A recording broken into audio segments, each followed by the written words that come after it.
involved when you're filling it out with Abel? How did you create that character? Well, like any of you would write your own stories or act out your own stories or create them. You begin somewhere with an event, with what's going on here.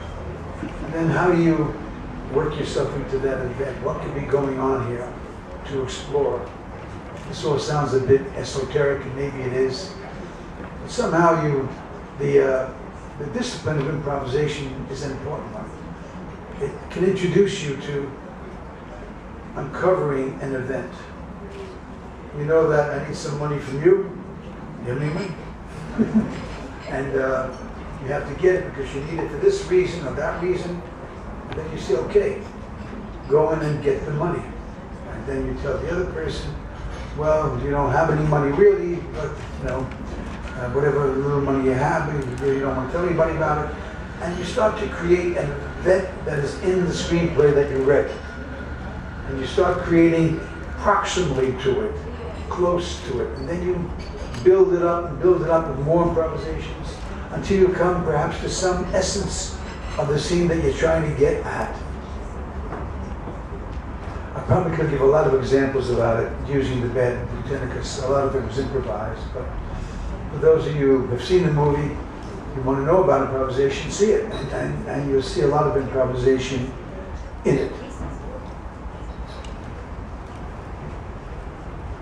I mean, I don't like talking about that movie because it's something I can't talk about. It went beyond me to some place that Abel and Zoe had intended, and so it's an offering, if you want to say.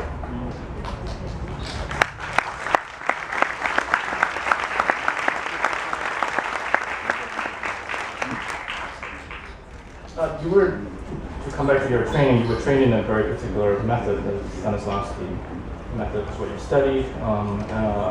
But you must, I assume, work in a different approach, different roles differently because you work with such an enormously wide range of filmmakers and many different types of films. I was wondering if you can talk about that. Does that require great adaptability when you bring this? Really, the technique of anything is my understanding that it remains the same all the time. What's different are the events that you're practicing your discipline in. That's what changes.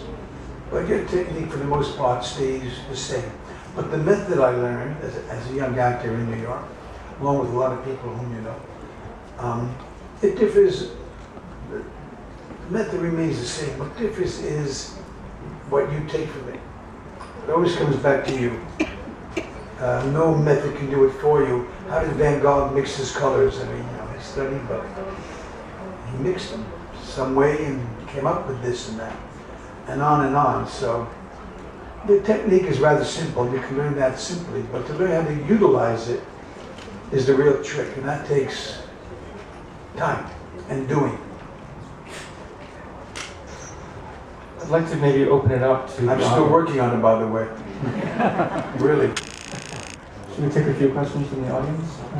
Yeah, sure. I don't know if there are microphones or people want to just... Yes, okay, great. So raise your hand if you have a question and somebody with a microphone will come by. I was once at a meeting that Marty Scorsese invited me to at NYU. He had John Cassavetes as a guest. I'm assuming a lot of you know who John Cassavetes was. And so John was there, and we didn't know him. I had never met him. I had never done a thing.